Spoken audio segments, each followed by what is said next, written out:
lunes a las 9 a.m. Efecto Vinilo. Por Radio Boom Boom Show. Classic Rock.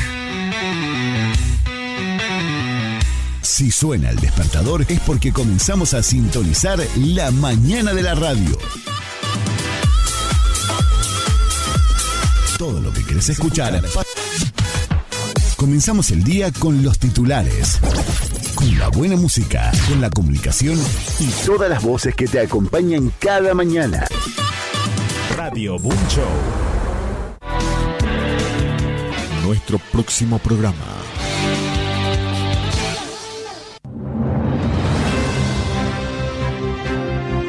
Conectamos con el mundo. Estas son las noticias. Panorama de noticias.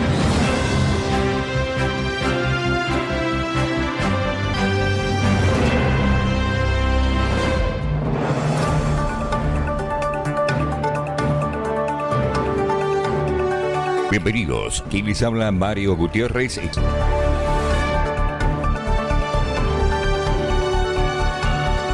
Principales titulares. Economía. La inflación de junio fue del 1.9%, marcó una nueva desaceleración y acumuló 33,5% en 12 meses. La inflación de junio fue del 1,9% según informó el Instituto Nacional de Estadísticas y Censos INDEC. De esta manera, el índice de precios al consumidor, IPC, acumuló un alza del 33,5% en 12 meses y marcó una nueva desaceleración en la dinámica de la suba del costo de vida. Este, a su vez, fue el valor más bajo en 10 meses, cuando cerró con el mismo número en agosto del año 2025. La llegada de la temporada invernal tuvo un fuerte impacto en el IPC del sexto mes, impulsado por el aumento de los paquetes turísticos, recreación y cultura, con el 4,2%, que marcó el mayor aumento en junio, seguido por vivienda, agua, electricidad, gas y otros combustibles, el 3,3%. Del otro lado quedaron los rubros de comunicación con el 0,9% y prendas de vestir y calzado con el 0,4%. A su vez, el tabaco terminó por encima de la variación mensual, con un alza del 2,1% que se vio impulsada de los fuertes aumentos de los cigarrillos, luego de más de 3 meses sin cambios significativos. Luis Caputo, ministro de Economía, también remarcó que el número inflacionario seguirá bajando en los próximos meses. Ahora el foco del Ejecutivo está en demostrar la capacidad financiera que tiene para afrontar los pagos de la deuda sin acudir a los mercados internacionales. El programa 2026-2027 explicó los mecanismos por los que el equipo económico cumplirá con sus obligaciones hasta el fin del mandato de Javier Milei. Bueno, lo primero, tal cual como vos dijiste, la inflación dio 1,9, en el Gran Buenos Aires también dio 1,9, coincide con la medición que en CIT en la consultora hacemos, que nos había dado también 1,9. Yo diría que lo positivo dentro de, primero, que se confirma que es tercer mes consecutivo que la inflación baja, después de ese pico que había tocado en marzo. Segundo, que cuando uno abre los componentes, la inflación núcleo, es decir, sin lo que tiene que ver con los componentes más volátiles que son los estacionales ni los regulados, fue 1,6%, que también es un número muy bueno, y confirma que la economía efectivamente, y en línea con lo que esperábamos la mayoría de los economistas, más allá de la opinión del gobierno, era que la economía o el programa económico estaba encauzado para que la inflación, ese aumento fuera transitorio y que la economía volviera a transitar un periodo de menor inflación, ¿no? Así que esto creo que es lo más destacable de todo. Y cuando uno mira, nosotros relevamos los precios todos los días, en la primera quincena de julio este proceso siguió, si bien el mes no sabemos cómo va a terminar, porque la segunda quincena en general impacta el tema vacaciones, ¿no? Y el aumento de los precios ligados al turismo por vacaciones de invierno, ¿no? Pero son cuestiones más bien estacionales. Neuquén. Fuerte sismo en Neuquén. También se registró movimiento en Catamarca y San Juan. Un sismo de magnitud 3,2 se registró durante la tarde de este martes en la provincia de Neuquén, según informó el Instituto Nacional de Previsión Sísmica INPRES. De acuerdo con los datos oficiales a los que accedió el servicio de Noticias News, el movimiento sísmico ocurrió a las 13:03:46, hora local, y tuvo una profundidad de apenas 5 kilómetros, una característica que favorece para este tipo de eventos que pueda ser percibido por la población cercana al epicentro. El informe de Impress indicó que el epicentro se localizó muy cerca de Añelo, a unos 105 kilómetros al noreste de la ciudad de Neuquén, 122 kilómetros al oeste de 25 de Mayo y 123 kilómetros al noreste de Zapala. Por su ubicación, el temblor también fue percibido por vecinos de las comarcas petroleras, especialmente en Cutralcó y Plaza Huíncul, además donde los habitantes reportaron haber sentido una breve vibración. Con una magnitud de 3,2 grados, el sismo es considerado de baja intensidad y hasta el momento no se reportaron daños materiales ni personas heridas como consecuencia del mismo. No obstante, debido a su escasa profundidad, el fenómeno pudo sentirse con mayor claridad en las localidades más cercanas al epicentro. En la provincia de San Juan se registraron movimientos en muchas zonas, sin provocar inconvenientes. Este día martes 14 de julio, lo mismo sucedió en Catamarca. Fútbol. España le ganó a Francia 2-0 y jugará su segunda final en la historia. España se impuso ante Francia en uno de los partidos más esperados del Mundial 2026 y se convirtió en la primera finalista del torneo. El conjunto de Luis de la Fuente venció al de Didier Deschamps por 2-0, con goles de Miquel Obarzábal de penal y de Pedro Porro en la segunda parte. Ahora España espera por el vencedor de la otra semifinal que disputará Argentina e Inglaterra para definir el nuevo campeón del mundo. La gran final de la Copa del Mundo en Canadá, México y Estados Unidos se va a disputar el domingo 19 de julio a las 16 horas en el estadio MetLife en la ciudad de Nueva York. Por su parte, Francia enfrentará al perdedor de la otra semifinal en el partido por el tercero y cuarto puesto. Fútbol. John Terry desafió a la selección argentina antes de la semifinal. En el podcast oficial de la FIFA, el ex defensor inglés fue directo. Si soy sincero, Argentina no me preocupa. No miro a Argentina y pienso que sea mejor que nosotros, dijo. Terry fue más allá y aseguró que jugador por jugador somos mejores que Argentina. Igual reconoció un punto a favor del rival. La experiencia que tienen en estas instancias decisivas de las competiciones puede jugar muy a su favor. Las declaraciones llegan con Argentina entre las 4 mejores del torneo y con Inglaterra también en carrera. Los ingleses no se quedaron con una sola provocación, porque Dini redobló la apuesta antes del duelo en Atlanta. El ex delantero del Watford pronosticó un triunfo cómodo. Creo que les vamos a dar una paliza, vamos a ganar 2-0 cómodos, afirmó. También criticó el funcionamiento del equipo de Scaloni. Señaló que la defensa está desordenada por todos lados y que en el mediocampo no controlan el partido en lo absoluto. Apuntó además que Argentina depende de Messi para todo, aunque reconoció la experiencia del equipo en instancias decisivas. Sus declaraciones se suman a las de John Terry, a las de Joe Cole y también a las de Gary Neville. Las palabras de los exjugadores británicos calientan la previa del cruce histórico por un lugar en la final del Mundial 2026. Mientras los que ya colgaron los botines hablan de más, el que sí va a estar bajo los 3 palos tiró paños fríos. Jordan Pickford habló en conferencia y bajó el tono. Dijo que se siente especial enfrentar a Argentina, pero es nuestro trabajo, y remarcó que es otro partido de fútbol contra una gran selección. Sobre Messi fue claro. Todos sabemos lo bueno que es Messi, admitió, aunque aclaró que no pueden enfocarse solo en él. También tenemos que prestar atención a las demás fortalezas del equipo y a las debilidades que podamos aprovechar. Pickford aseguró que Inglaterra está lista. Juegue quien juegue enfrente, nosotros estamos preparados, cerró sin subestimar al rival. Nunca damos ningún encuentro por sentado ni lo tomamos a la ligera. Se trata de mostrar nuestra mejor versión. Córdoba. Más de 200.000 turistas visitaron Córdoba en el inicio de las vacaciones. Más de 200.000 turistas eligieron la provincia de Córdoba durante los primeros días de la temporada turística de invierno, entre el 4 y el 12 de julio, según informó la agencia Córdoba Turismo. El periodo estuvo marcado por el fin de semana largo del Día de la Independencia y por el partido de rugby entre los Pumas y Escocia en el estadio Mario Alberto Kempes. Ambos acontecimientos impulsaron la llegada de visitantes de distintos puntos del país. El presidente de la agencia Córdoba Turismo, Darío Capitani, valoró los resultados y aseguró que reflejan un buen nivel de movimiento en los diferentes destinos. Primero resaltar la importante semana, la evolución que ha tenido el desenlace del inicio de las vacaciones de invierno aquí en Córdoba.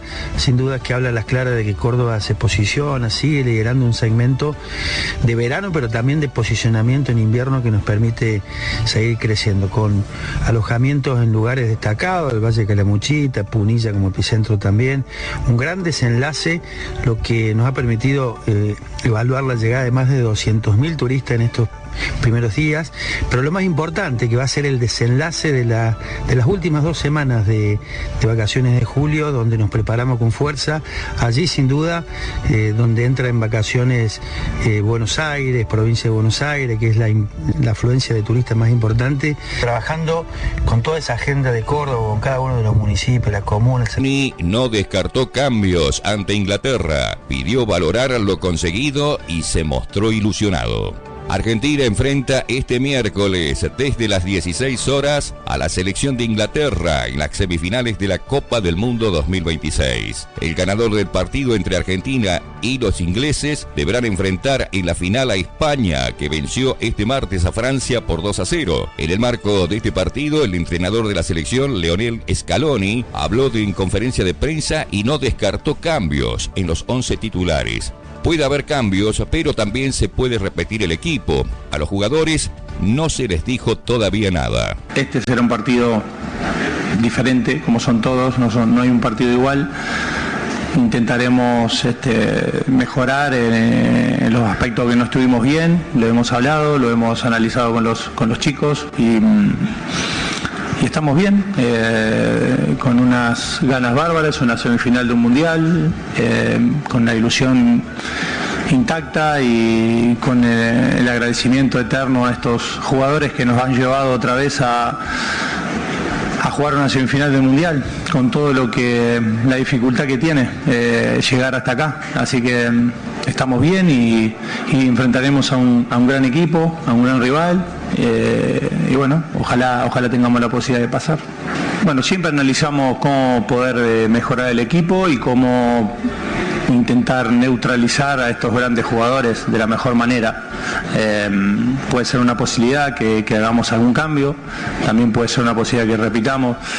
A los chicos todavía no le dije el equipo, pero sí que puede ser una posibilidad. La verdad hay jugadores que cualquier entrenador le gustaría tener, sin duda. Intentaremos neutralizarlos con nuestras armas y que intenten no hacer un buen partido, pero bueno, la idea de juego la tenemos y esperamos mañana llevarla a cabo.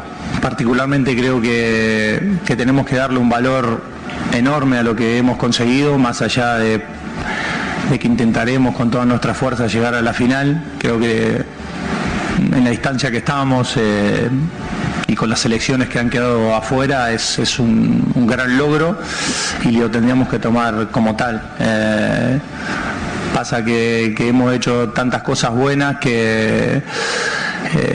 y me incluyo, que no nos alcanza y no nos basta a veces, pero yo te puedo asegurar que estoy tranquilo, satisfecho, súper agradecido a mis jugadores y que mañana vamos a dejar hasta la última gota de sudor para intentar pasar a la final, eso que no quede ninguna duda.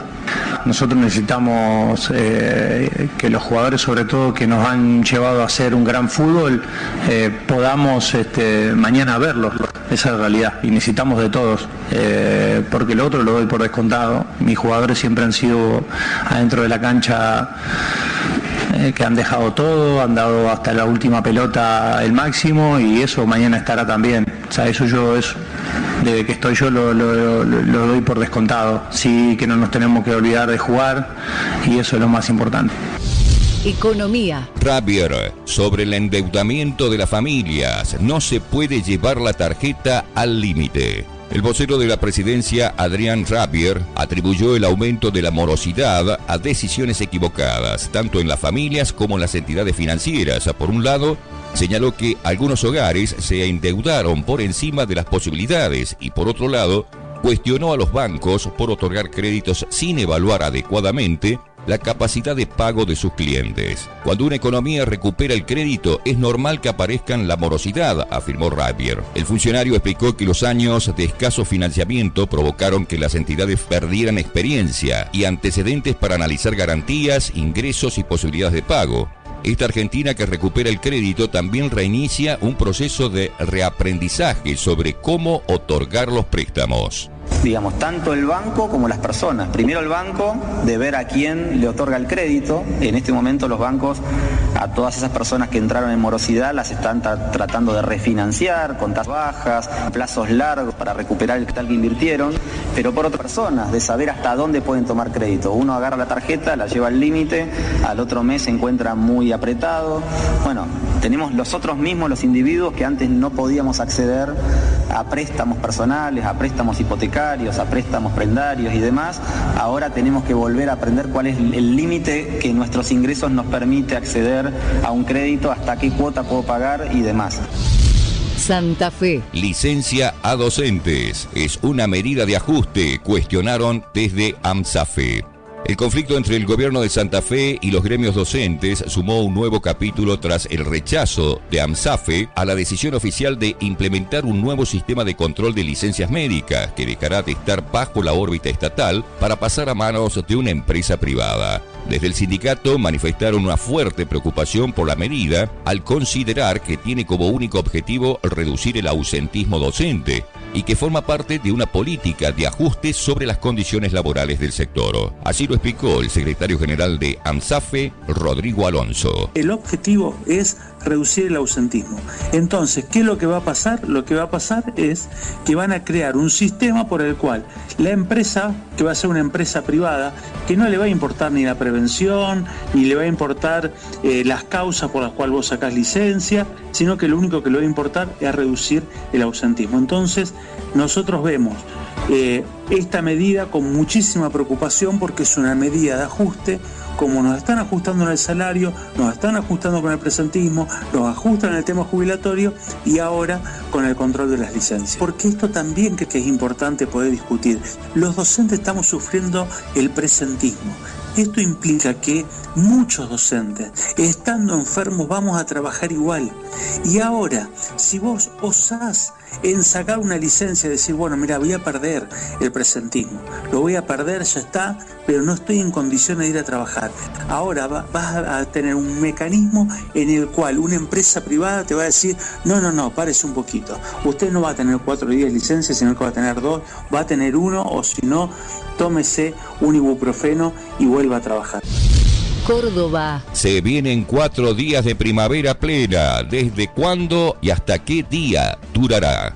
Parte del centro del país experimentarán un marcado y atípico ascenso de la temperatura en las próximas horas, configurando un escenario meteorológico de primavera en pleno invierno. Sin embargo, el fenómeno meteorológico llegará acompañado de fuertes vientos y una alarmante sequedad, lo que va a elevar el extremo de riesgo de incendio forestales en la región, los cuales ya se informaron en el día de ayer que comenzaron algunos focos de incendio en la ciudad de Capilla del Monte, en el Valle de Punilla. El meteorólogo del aeropuerto Córdoba, Marcelo Madelón, detalló hasta cuándo la primavera en el mes de julio. Tenemos 4 días de primavera acá en el centro del país, en gran parte del país. Esto se debe al flujo del norte permanente que tenemos, viento norte, que tal cual están charlando hace un rato. Las ráfagas a partir del mediodía van a ir superando los 40 kilómetros por hora, principalmente entre las 11 de la mañana y las 7 de la tarde van a ser los momentos de viento más fuerte. Sin embargo, mañana miércoles ya estarían 24, el jueves en 28, ya calor directamente, y el día viernes estaríamos en 27 grados con un efecto sombra, es decir, viento del oeste que además de calor aporta mucha sequedad. Entonces la combinación del calor, viento y de la baja humedad en horas de la tarde dan lugar a que el peligro de incendio sea muy elevado. Pero como te decía recién, 4 días en los cuales la temperatura máxima va a estar por el viento del efecto sombra del día viernes. Ya a la tardecita comienza a rotar el viento al sur y ya el sábado vamos a notar un marcado descenso de temperaturas y así sucesivamente. El día domingo incluso puede haber alguna precipitación, ya la máxima estaría el día domingo solo en 14 grados y arrancamos la próxima semana con un descenso de temperatura, pero por suerte las mínimas no van a ser por ahora tan bajas, vamos a estar hablando del orden de los 7, 8, 9 grados, es decir, no estamos esperando un frío polar, pero sí un Sociedad. Televisión digital gratis. ¿Cómo fabricar una antena de TDA sin gastar un peso? En momentos donde los presupuestos hogareños se cuidan al máximo, la tecnología ofrece alternativas sencillas para acceder a contenidos de calidad de manera totalmente gratuita, incluso para ver los partidos del Mundial. Roberto García, un radioaficionado con amplia experiencia en el tema, reveló el secreto para confeccionar una antena casera de televisión digital abierta, o de TDA, utilizando solo materiales que habitualmente se encuentran en cualquier hogar, eliminando la necesidad de incurrir en gastos extras. Así, Roberto contaba cómo se hace una antena con simplemente un cable coaxil. Fácil, mira, todo el mundo normalmente tiene el cable coaxil del televisor. Entonces la cosa es agarrar el cable coaxil, sacarlo afuera de la casa y ahí hay que agarrar una cinta métrica, una regla, lo que sea, medir 15 centímetros, teniendo el cable cortado, ¿no es cierto? O por ejemplo que no esté pelado ni nada, medir 15 centímetros, marcas ahí, cortas el forro del cable y agarras la parte de la malla entrelazada que tiene el cable coaxil y la pones hacia abajo o la cortas si querés también, no hay problema. Y después, si el cable coaxil que están usando tiene malla de aluminio, viste que suelen tener como un papel aluminio, hay que pelarlo eso y dejar solamente el alambrito de cobre y eso lo ponen arriba del techo lo más despejado que puedan y bueno, con eso ponen el televisor a escanear los canales y ya le va a tomar todos los canales de TV digitales. Obviamente que si estás lejos de la capaz que te cueste más, pero normalmente en el uso ciudadano no hay ningún problema, eso funciona perfectamente. Eso es todo. El cable coaxil, que se vea el cable de cobre que va al medio, centímetros para arriba, y eso es todo. Es que normalmente son rígidos, porque son de un solo filamento rígido y queda solo paradito, a menos que sea multifilar, que tiene varias. Y una cosa que tienen que tener en cuenta, todos los que por ahí no lo usen, no lo han usado, es que los televisores algunos traen una entrada que dice aire y otra que dice cable. Utilicen siempre la que dice aire. Pero si utilizan la que dice cable, seguramente no le va a funcionar.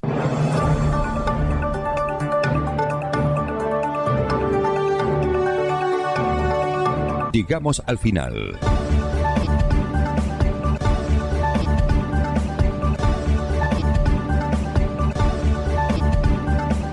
Los invitamos para nuestro próximo informativo.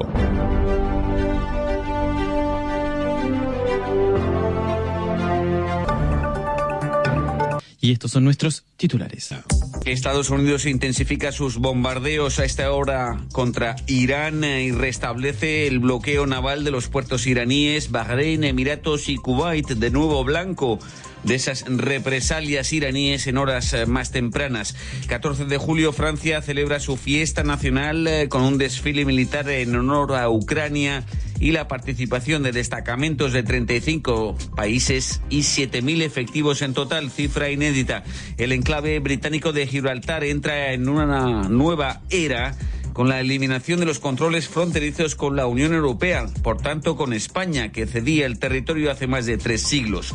FIFA, Copa del Mundo de Fútbol en Dallas, semifinal. España elimina a Francia 2-0. Resultado inapelable en 90 minutos. En Venezuela, el gobierno y un grupo de opositores anuncian un plan de fortalecimiento de la democracia.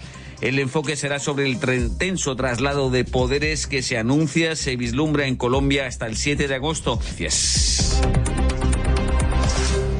در اطلاعیه‌ای سپاه آمده ارتش کودکان آمریکا در پی شکست شب گذشته در تنگه هرمز. Y primero, en un comunicado leído en la televisión estatal, los guardianes de la revolución iraníes reivindicaban varios ataques la noche pasada contra intereses de Estados Unidos en la región, en particular sus bases militares, como réplica a la tercera noche de bombardeos limitados de Estados Unidos contra sistemas defensivos de Irán. Una oleada de bombardeos que ha sido reemprendida por el mando militar de Estados Unidos en la región, el CENTCOM, a esta hora. En particular, más temprano eran atacadas ciudades portuarias del sur de Irán, Abadán, Bushehr, al oeste del estratégico estrecho de Hormuz, o bien Bandar Abbas, la principal ciudad portuaria que domina el paso marítimo vital para el tráfico mundial de hidrocarburos. Precisiones más temprano, Manu Terradillos. Como la víspera, los guardianes de la revolución iraníes reivindicaron ataques contra bases militares de Estados Unidos en Bahrein, cuyo ejército confirmó la intercepción de varios artefactos. Por su parte, Jordania también afirmó haber derribado 4 misiles iraníes en su espacio aéreo. En otro frente, Emiratos Árabes indicó que 2 de sus petroleros fueron impactados por 2 misiles de crucero cuando surcaban las aguas de la vía meridional de navegación del estrecho de Hormuz, en aguas territoriales de su vecino Omán, causando la muerte de un tripulante y heridas a otros 6. También a proximidad del litoral omaní, en el mar de Arabia, un petrolero de bandera noruega sufrió una explosión a causa de un artefacto externo no identificado. Nuevo intercambio de hostilidades, las más graves desde el cese el fuego de abril, cuando el presidente Trump afirmaba anoche mismo en la Casa Blanca que un acuerdo con Teherán era todavía posible, pero a esta hora Estados Unidos ha reiniciado su bloqueo naval de los puertos iraníes y otra cuarta noche de sus bombardeos selectivos. Irán estimó por su parte que el protocolo de acuerdo de Islamabad ha sido desmantelado por Estados Unidos con ese bloqueo. Más temprano, mejor dicho, ayer atendía a RFI la llamada de esta redacción el profesor en el Departamento de Estudios de la Guerra del King's College en Londres, Pablo de Orellana. Estados Unidos está intentando obligar por las malas a Irán a aceptar sus exigencias. Irán está respondiendo violentamente el mensaje que no nos puedes obligar a aceptar tus términos. Esto demuestra que las posiciones diplomáticas para un posible tratado de paz están todavía muy lejos. Prefieren continuar a dispararse misiles que continuar a resolver estos problemas a través de negociaciones solamente. Lo cual revela que esto era solo un alto al fuego, no era un tratado de paz, era solo una pausa táctica en una negociación mucho más violenta para intentar obligar a Irán a aceptar las exigencias de Trump y, de parte de Irán, usar la violencia para sacar concesiones a Estados Unidos.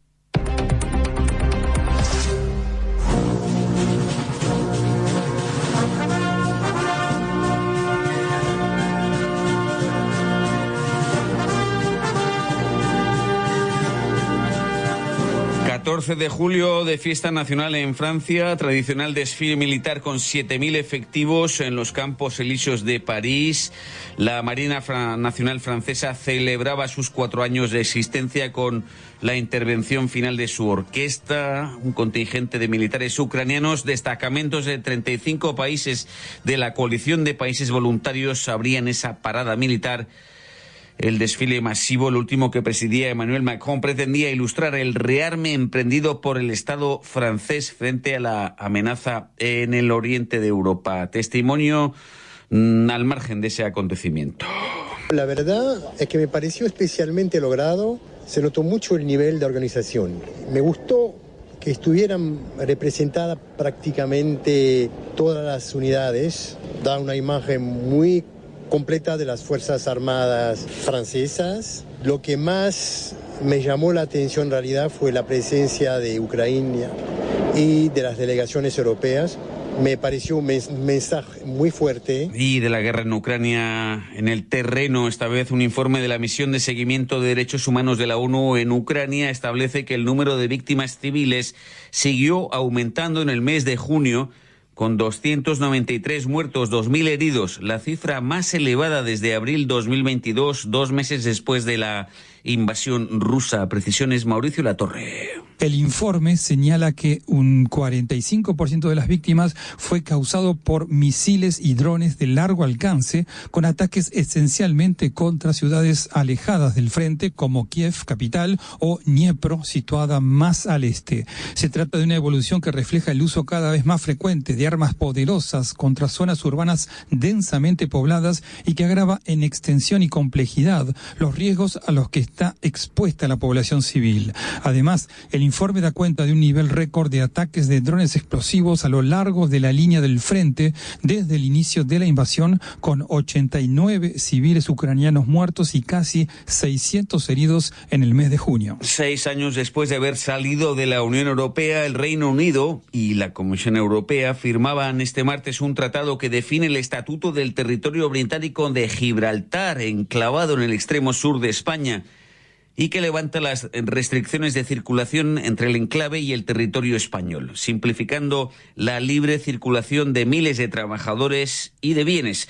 La famosa verja de Francisco Franco ha caído desde medianoche, hora peninsular. Se abre una nueva era, según el parlamentario local del Peñón, Damon Bocino, aquí con Reuters. Yo creo que eso es un evento histórico que hay que celebrar. Es importante, yo creo, que no tengamos obstáculos entre las dos sociedades y que podamos disfrutar el libre movimiento de personas y también de bienes. Y estas precisiones suplementarias más temprano en redacción de Paula Estañol. Gibraltar fue entregada por España a la corona británica en el siglo XVIII y en 1969 votó en referéndum mantenerse bajo dominio británico. El territorio ha sido fuente de tensiones entre Londres y Madrid, ya que tras el Brexit se logró un acuerdo temporal a última hora que establecía dichos controles, pero que ahora será sustituido por el nuevo texto definitivo. Este territorio enclavado en el sur de la península ibérica, con apenas 40.000 residentes, depende de la mano de obra llegada de las localidades españolas cercanas. Unas 15.000 personas que hasta ahora debían hacer cola a diario para que sus documentos fuesen revisados al cruzar la frontera. Deportes y espectáculos en Dallas, primera semifinal de la Copa del Mundo de Fútbol. España derrotó a Francia 2-0, victoria inapelable con gol de penal en primera parte antes de la pausa hídrica de Mikel Oyarzábal, mejor goleador del equipo, 5 goles hasta la final ya adquirida.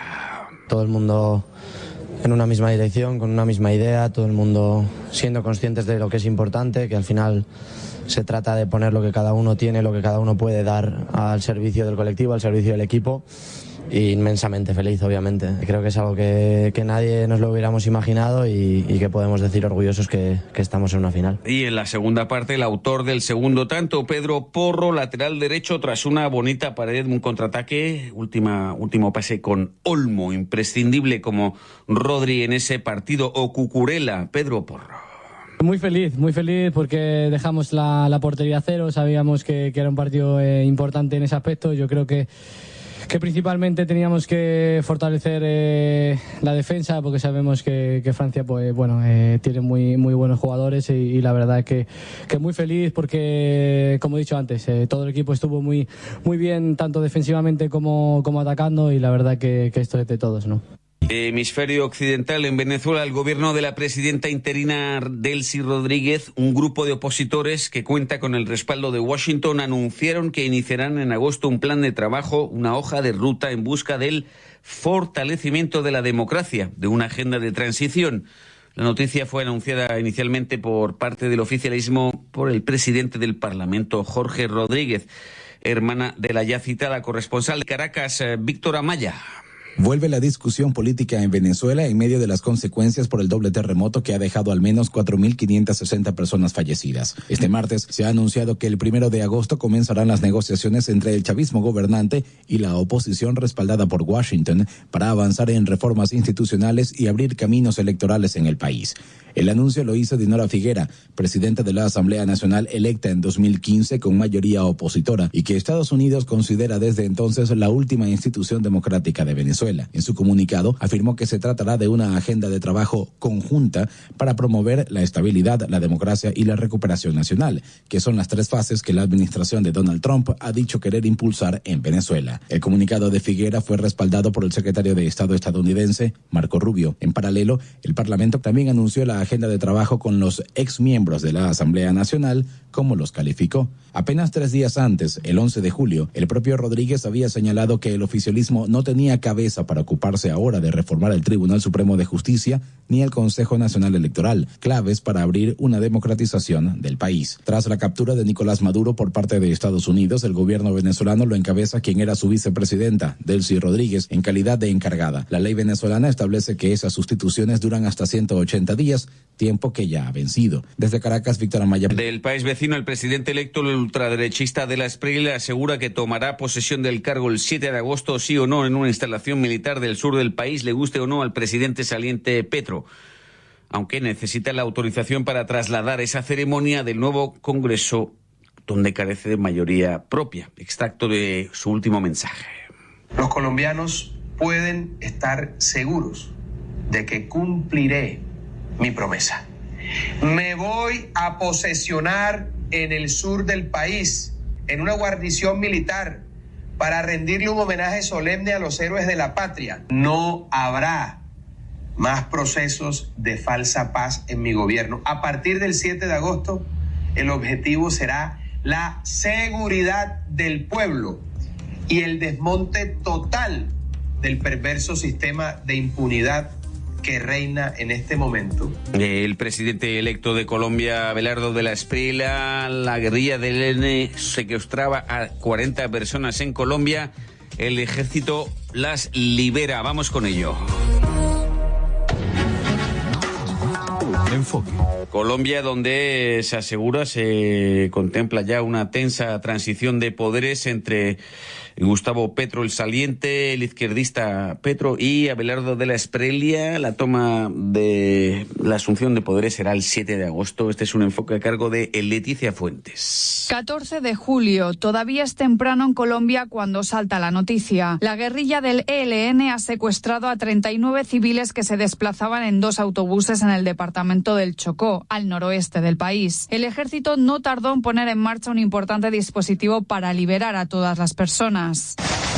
Tras varias horas de tensión y enfrentamientos, todos quedan liberados. Sin embargo, este cuerpo a cuerpo se salda con 2 soldados muertos y otros 5 heridos. El episodio vuelve a poner el foco sobre el poder de las guerrillas en algunas regiones del país. Nos lo cuenta Francisco Daza, coordinador de la Fundación Paz y Reconciliación. El contexto del ELN es que tiene una presencia territorial en 156 municipios de Colombia. Desde la Fundación Paz y Reconciliación identificamos que en el secuestro que adelantó el ELN en 39 personas en el departamento de Chocó, pues se dio en el marco también de lo que son prácticas de control social y territorial en ese departamento por parte de este grupo armado. El departamento de Chocó tiene desde hace más o menos unos 4 o 5 años también un escenario de disputa armada entre el ELN y el Ejército Gaitantista de Colombia. También como contexto señalar que el ELN no tiene ningún proceso de negociación en el marco de paz total activo. Este proceso se suspendió luego de las confrontaciones que adelantó el ELN contra el Estado Mayor de Bloques y Frentes en el departamento de Norte de Santander, que derivó en una crisis humanitaria que se ha extendido por más de un año. El Ejército de Liberación Nacional es hoy la principal guerrilla activa de Colombia. A diferencia de las antiguas FARC, esta funciona bajo una estructura regional sólida y a pesar de los esfuerzos diplomáticos por alcanzar la paz, este hecho tensa aún más la compleja transición política que vive el país. Bueno, los retos asociados a la seguridad están en función de el panorama actual de presencia de grupos armados organizados y también la proliferación de los mismos en los últimos años, o a los que se suma también la tecnificación de la guerra. Recientemente, en el último año, como los grupos armados ya hacen uso de drones cargados con explosivos. Otro de los retos está más en función de sus declaraciones recientes asociadas a definir que no va a continuar con el ecosistema de paz que se consolidó luego de la firma del Acuerdo de Paz de 2016. El Estado siempre ha sido más reactivo que preventivo. Por ese lado puede ir una de las soluciones para evitar justamente que se presenten hechos como este. Con el aumento de los ataques y el impacto directo sobre la población civil, el ELN se sitúa de nuevo en el centro de las preocupaciones del nuevo gobierno colombiano. Entrevista, edición y enfoque a cargo de Leticia Fuentes. Próxima cita informativa aquí en RFI a las 10 GMT este 15 ya de julio. Segunda y última parte, no sin antes precisar el último balance de 4.734 personas fallecidas en México tras el doble terremoto del 24 de junio y sufra Cuba, que está sufriendo su tercer apagón general en menos de 10 días. Nos vamos. aquí, en Resumen Diario de Noticias.